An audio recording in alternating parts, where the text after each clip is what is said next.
You don't have a ticket. Someone like you could never understand music. Thanks to my father-in-law and mother-in-law, I found myself at a classical concert venue, but my ticket had mysteriously disappeared. How dare someone like you try to mingle with us? Go home. I was clearly being discriminated against, but the person who stepped up to help me was my mother-in-law. Little did my sister-in-law know she was about to face her own downfall. My name is Betty. I fell in love with music at a young age. Being surrounded by the music I loved was always a joy, but due to my shy and reserved personality, I never really played with others. I just played alone with toy instruments. We weren't a wealthy family, so taking music lessons was out of the question. In elementary school, I eagerly joined the wind ensemble and continued through high school. However, whenever we had to play as a group, I was always the one holding everyone back. This experience left me with a deep-seated trauma, making me uncomfortable in group settings, even beyond music. I found solace in playing an instrument alone, often retreating to a corner of the music room.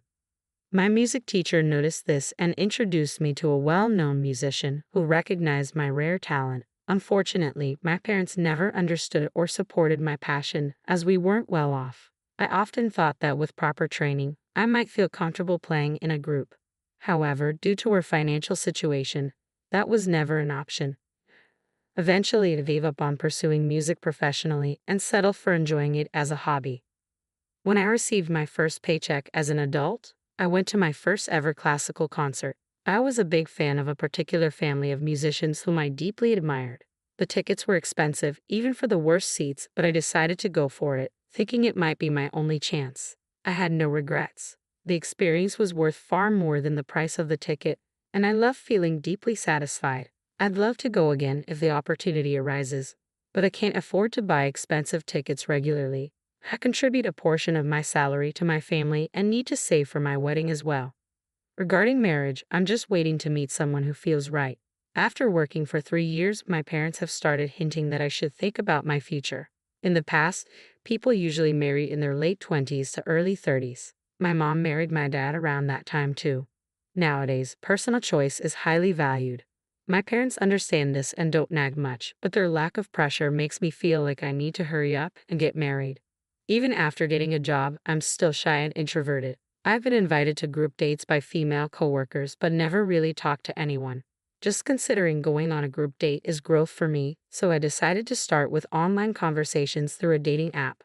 I met a guy who loves music, and we hit it off online. After exchanging messages for a while, he asked to meet up, and I agreed.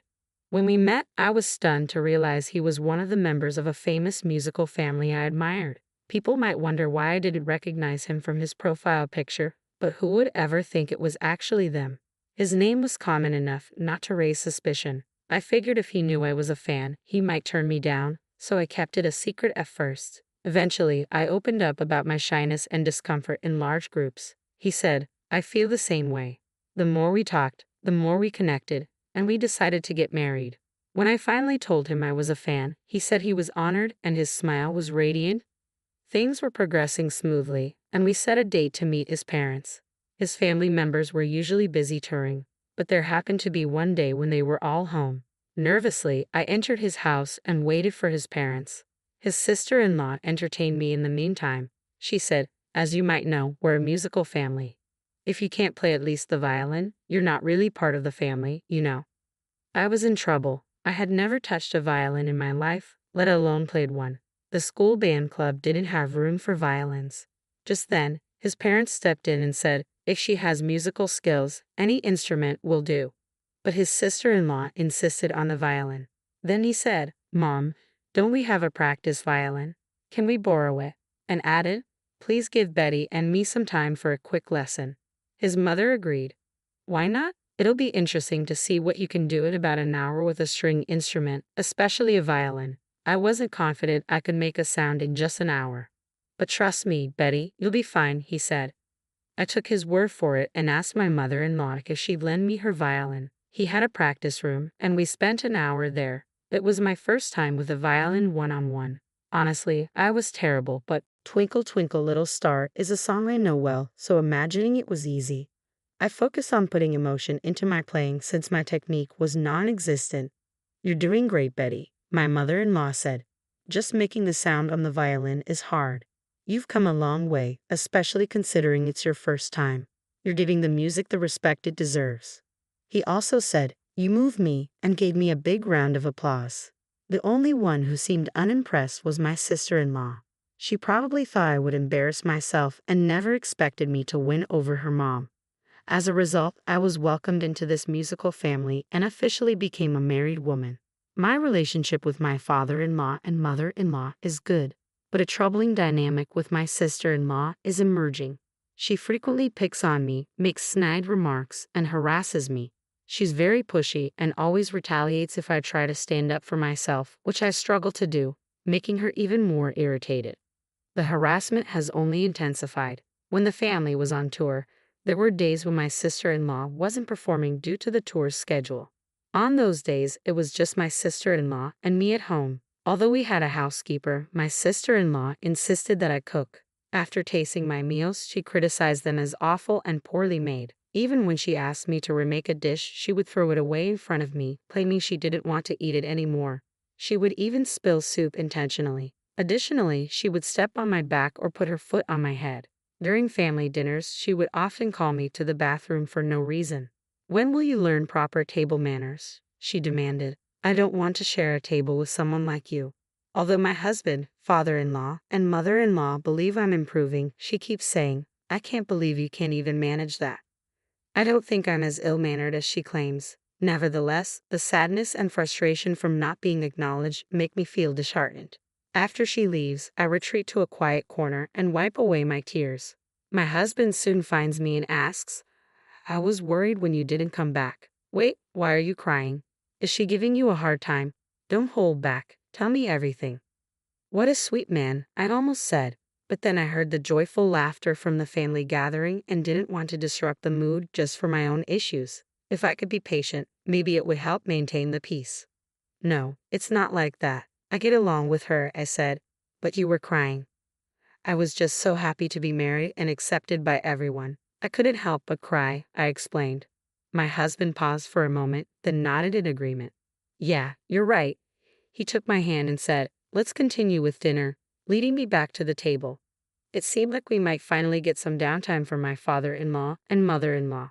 They even suggested attending a classical music concert as part of my welcome. Listening to various performers and interpretations from different conductors could be enlightening. They asked which concert I'd like to attend, and I recommended one they had previously enjoyed. They discovered they might be able to get tickets through a connection. However, my sister-in-law insisted on handling the tickets herself, claiming she had some influence with the people involved. On the day of the event, we arrived at the venue, and my sister-in-law went to the staff entrance. After a brief conversation with the staff, she returned with what looked like tickets. She distributed the tickets to everyone, but I didn't receive one. People who are broke wouldn't understand music anyway, right? "Excuse me, but you and I are on different levels. Know your place. Now go home. You don't belong here." My husband offered to check if there were any spare tickets available. However, not wanting to escalate the situation or make things uncomfortable for everyone, I decided it was best to leave and began to pull my husband away. "Wait, Betty, you're not the one who needs to leave. It's her who's always mistreating you," said my mother-in-law, who had been quiet until now. "Why me? Listening to music has nothing to do with being rich or poor. People have their own ways of enjoying it. It's not for others to interfere." My mother-in-law scolded my sister-in-law, who had always been cold toward me. "You think I don't know? It's clear something's been going on behind my back." "That's not true." "Really? I find your envious attitude far more impoverished," my mother-in-law retorted. My brother-in-law chimed in, "Aren't you always sleeping through concerts? It might seem like you're oblivious, but it's glaringly obvious," he chuckled. Sure, sister-in-law graduated from a music conservatory and won some awards, but she became complacent and stopped improving. You have to practice your instrument every day, or your skills will deteriorate. If you're going to lecture others on music, maybe you should first focus on improving yourself, my brother-in-law said. My brother-in-law regretted not being able to address his wife's lack of skill and attitude as a musician directly, but he couldn't bear the idea of causing harm to his brother's wife. "You have neither the awareness nor the ambition as a musician. I think it's time for you to leave our family. I'm tired of supporting someone with no promise of growth." It was an opportune moment for my sister-in-law to lash out. "You're one to talk, old lady. Your sense of music is so outdated that I can't even stand it. It sounds like something for the poor, so of course, I'd be thrilled to leave this awful musical family." Her words grew even stronger. She proclaimed she would go solo, make her own fortune, and prove everyone wrong. I thought people like her were incapable of self-reflection, but I didn't expect such intense rage. In the end, she stormed off, throwing a concert ticket to the ground as she left. My mother-in-law picked up the ticket and handed it to me. "Let's go," she said, taking my hand as we walked together. My second experience at a classical concert was deeply moving. Different musicians and conductors brought unique vibes and interpretations to the same piece, making me wonder how the same composition could sound so varied.